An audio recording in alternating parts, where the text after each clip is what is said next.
दहेज पीड़ित। अभी देखो ना, ये नाइटी मुझ पर जज नहीं रही।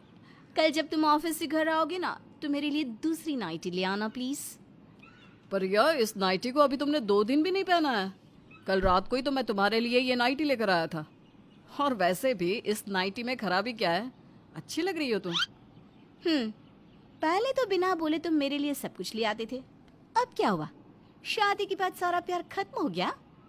देखो, अभी मैंने कह दिया ना कि मैं ये नाइटी दोबारा नहीं पहनूंगी, मतलब नहीं पहनूंगी। मुझे नई नाइटी चाहिए और कल की कल चाहिए। ये कहकर रिया तो हमारी सो जाती है। रिया और अभी की लव मैरिज थी। अभी अपने माँ बाप का इकलौता बेटा था, इसलिए उसके माँ बाप भी उसकी खुशी में खुश थे। परंतु शादी के बाद मानो जैसे अभी की जिंदगी पूरी तरह से बदल गई थी। रिया की बढ़ती डिमांड से धीरे धीरे अभी की माँ शकुंतला और पिता संतोष दोनों परेशान हो रहे थे, और अब तो कहीं ना कहीं अभी भी परेशान हो रहा था। ऐसे ही अगली सुबह, ये क्या, आज भी नाश्ते में चाय पराठे? माँ जी, मैंने आपको कहा था ना कि आप टोस्टर ले आओ। मुझे सुबह सुबह टोस्ट और चाय पीने की आदत है, ना कि पराठे खाने की। बहू, तेरे ससुर ने टोस्टर मशीन सही करवाने के लिए दे दी है। बस 1-2 दिन में वो ले आएंगे, तब तक चाय पराठे से ही काम चला ले बेटा। आप सब कितने कंजूस हो।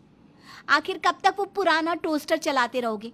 अरे ज्यादा महंगा नहीं आता, और मैं ये चाय पराठे बिल्कुल भी नहीं खा सकती। इसलिए अभी के अभी टोस्टर ले आओ, मैं टोस्ट ही खाऊंगी। एक बार फिर से रिया अपनी फरमाइश देकर वहां से चली जाती है। क्योंकि सुबह से रिया ने कुछ नहीं खाया था, इसलिए ना चाहते हुए भी संतोष दुकान से नया टोस्टर लेकर आता है और शकुंतला अपनी बहू को टोस्ट बना कर देती है। पूरा दिन इसी तरह से बीत जाता है, पर रिया अपने कमरे से बाहर नहीं निकलती। दोपहर को अपनी अलमारी भर के कपड़े लाकर अपनी सास को देती है और कहती है, माँ जी, आपको नहीं पता, पर मेरे घर पर मशीन थी तो हम कपड़े उसी में धोया करते थे। इस घर में तो एक वॉशिंग मशीन भी नहीं है। मेरे ये सारे कपड़े गंदे हो गए हैं, इसलिए आप एक काम कीजिए, आज आप मेरे कपड़े धो दीजिएगा। बहू, मैं इतने सारे कपड़े अकेले कैसे धोऊंगी? चल आजा, तू भी मेरी मदद करवा दे। माँ जी, लगता है आपने सही में सुना नहीं। मैं कपड़े हाथ से नहीं धो सकती। अगर आप चाहती हैं कि मैं अपने कपड़े धोऊं, तो वॉशिंग मशीन ले आइए। घर में वॉशिंग मशीन आ जाएगा तो शायद मैं कपड़े धोने के बारे में सोच भी लूं।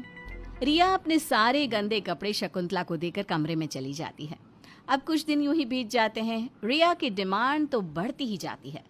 ऐसे ही एक दिन काफी ज्यादा गर्मी होती है और रिया अपने लिए शॉपिंग करके घर आती है, पसीने से तरबतर। जब वो घर में आती है तो उसे और भी ज्यादा गर्मी लग रही होती है। इतनी गर्मी रिया से बर्दाश्त नहीं होती और वो तेज आवाज में कहती है, उफ़ो, लगता है आज मैं मर ही जाऊंगी। कितनी गर्मी हो रही है। बेकार ही मैंने इस गरीब इंसान से शादी कर ली। इसके घर में तो एक एसी तक नहीं है। माँ जी, माँ जी। इस तरह रिया अपनी सास को आवाज देती है। रिया की आवाज सुनकर शकुंतला जी किचन से बाहर निकलती हैं और कहती हैं, क्या हुआ बहू?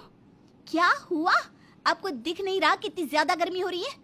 मुझे समझ में नहीं आता कि मेरे बोलने पर ही घर में सारी चीजें क्यों आती है। आखिर इस घर में एसी कब लगेगा? बहू तो जानती है ना, तेरे ससुर का काम छूट चुका है। अभी अकेला ही इस घर को चला रहा है। बहू, अभी हाथ थोड़े टाइट है, थोड़ा समय दे दे, एसी भी लग जाएगा। लगता है जब मैं मर जाऊंगी ना गर्मी से, तब इस घर में लगेगा एसी। अरे नाना बहू, ऐसा क्यों बोल रही है? अरे तू जो कहती है, तेरी हर इच्छा हम पूरी तो करते हैं, पर थोड़ी हमारी भी दिक्कत समझा कर। हम मिडिल क्लास फैमिली है, आखिर इतना पैसा हम कहाँ से लाएंगे? शकुंतला की ये बात सुनकर रिया ड्रामा करना शुरू कर देती है। छोटी सी बात के लिए वो अपनी माँ को ससुराल बुला लेती है।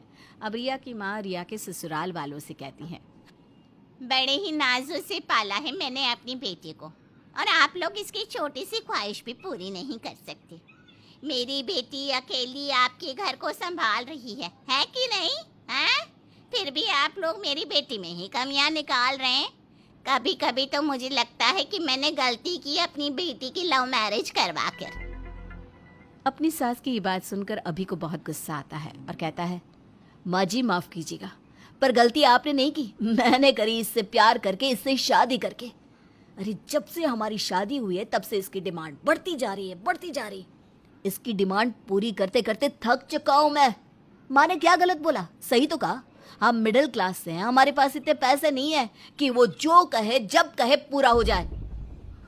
अब बात काफ़ी हद तक बढ़ जाती है, पर शकुंतला नहीं चाहती थी कि उसके घर की बात बाहर जाए, इसलिए वो माफ़ी मांग कर बात को रफा दफा कर देती है। अब इसी तरह से कुछ दिन बीत जाते हैं और रिया हर छोटी छोटी बात पर अपने मायके वालों को बुलाकर घर में ड्रामे करने लगती।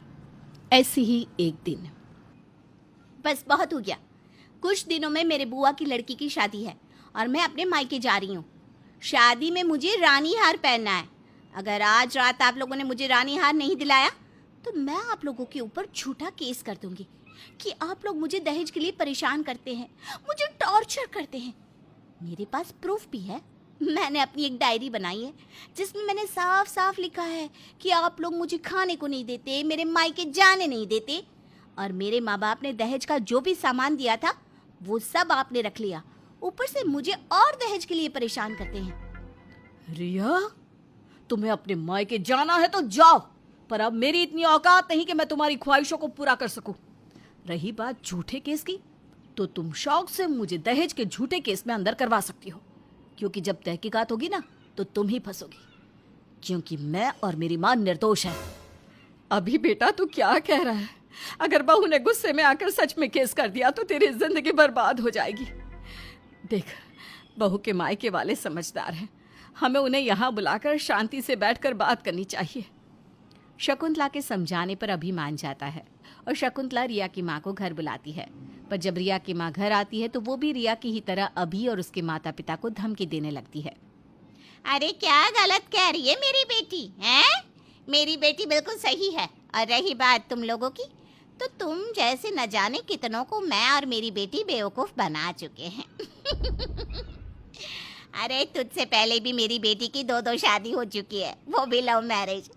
और इसी तरह से हमने उनसे खूब पैसे लूटे और बाद में उनके ऊपर झूठा दहेज का आरोप लगा दिया। बेचारे आज तक जेल में बैठकर चक्की पीस रहे हैं। अगर तुम चाहते हो कि तुम्हारे साथ ऐसा कुछ ना हो तो मेरी और मेरी बेटी की डिमांड पूरी करते जाओ। ओह, तो दोनों माँ बेटियाँ मिली हुई हैं। वैसे बहुत अच्छा प्लान बनाया आप दोनों ने, पर मैं आप दोनों से एक सवाल करना चाहता हूँ। अगर हम आपकी सारी डिमांड पूरी करते रहेंगे तो बदले में हमें क्या मिलेगा? जेल। जैसे आपने मुझसे पहले और 2 बेगुनाह लोगों को फंसाया है, वैसे ही आप दोनों माँ बेटी हमारे साथ भी करोगी? मुझे तो पहले ही शक था कि रिया अपने मायके वालों से मिली हुई है, इसलिए आप दोनों को जो करना है करो, पर मैं अब आप लोगों को ना तो पैसे दे सकता हूँ और ना ही डिमांड पूरी कर सकता हूँ। अभी रिया और उसकी माँ की खोखली धमकियों से नहीं डरता, और जब रिया अभी और उसकी फैमिली के ऊपर झूठा केस दर्ज कराती है तो अभी एक रिकॉर्डिंग सुनाता है जिसमें रिया की माँ अभी और उसकी फैमिली को धमकी दे रही थी। फिर क्या था, रिया और उसकी माँ का किया उनके ही ऊपर उल्टा पड़ जाता है और इस तरह से अभी और उसकी फैमिली दहेज के झूठे आरोप से बच जाती है। तो वहीं रिया और उसकी माँ को उसके किए की सजा मिलती है।